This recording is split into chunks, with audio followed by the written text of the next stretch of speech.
Hola amigos, entonces, segundo video para hoy, 2 for 1 today.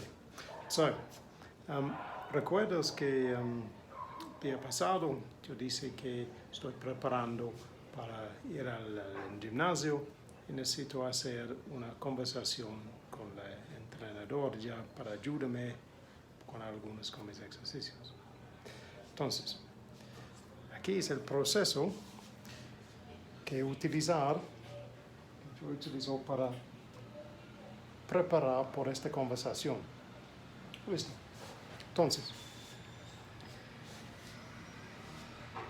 yo necesito tomar algunas preguntas esenciales y también entender algo más vocabulario general, en general, que es vocabulario que yo voy a escuchar.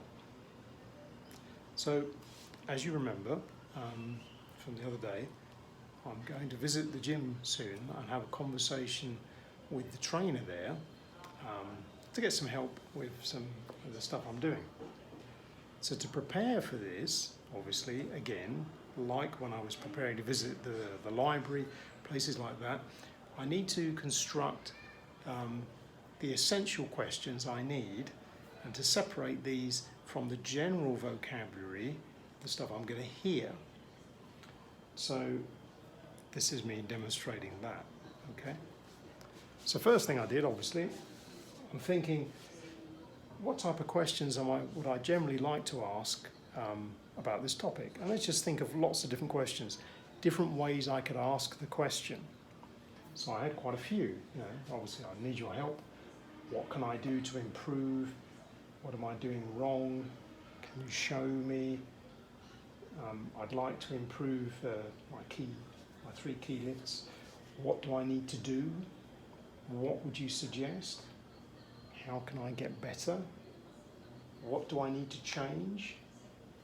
Maybe some other information like, at the moment, these are my numbers on the lifts I do. So I have quite a few potential ways I can ask these questions to start this conversation. But that will be quite a lot to remember.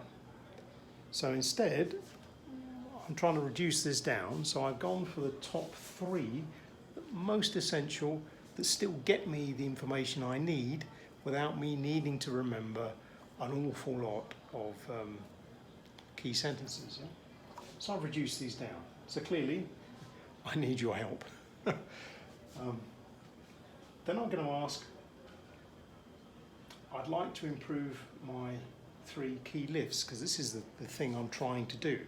So I'd like to improve my 3 key lifts. And then the third question, can you show me what am I doing wrong? Yeah, because I'm needing to demonstrate, which is ideal. So I've covered that, so obviously I'm asking for help, telling what the problem is, and I'm asking for the type of solution I'd like. I'd like him to show me how to fix it. Yeah. So then I go back and I translate the sentences, the key sentences I'm going to need, but I also do some translation of the other ones that I rejected as, okay, they're not the most essential, because within these sentences as well, I've got lots of useful vocabulary that I may well hear from the other person. Yeah? So, que necesito hacer? Tú necesitas hacer esto. Yeah? Que necesito cambiar? Tú necesitas cambiar esto. Yeah? So there's still useful words within that I can practice to listen for, but they're not ones I'm going to use directly in questions. So this is the kind of way I split this out, so I got less things to memorize before I go into the situation. Yeah?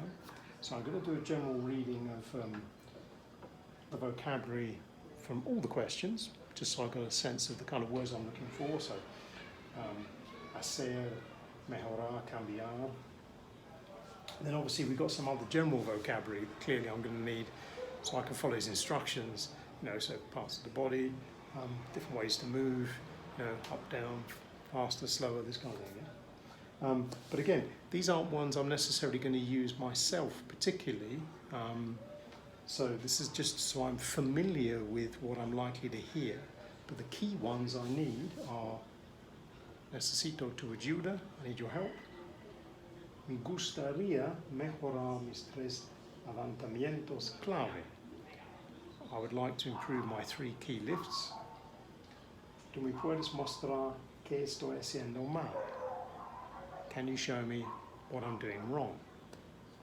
So with these 3 key phrases, that should get us going. And the rest of that, obviously, I'm relying on actual demonstration to show me what to do, and then some of these other phrases that I'm looking for, that I'm listening for, is he's going to give me instruction on what I'm doing. So this has taken what could be otherwise, I could overthink the questions I need to ask.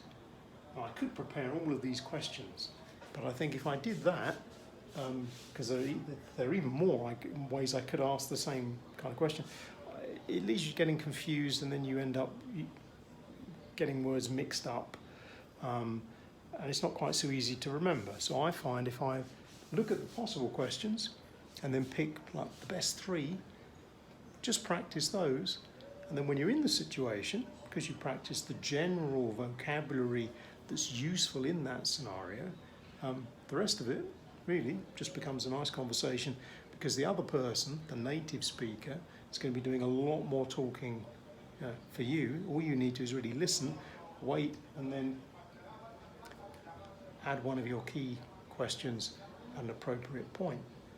So this is the general principle I follow for all the different problems and scenarios I'm going to encounter as I do them.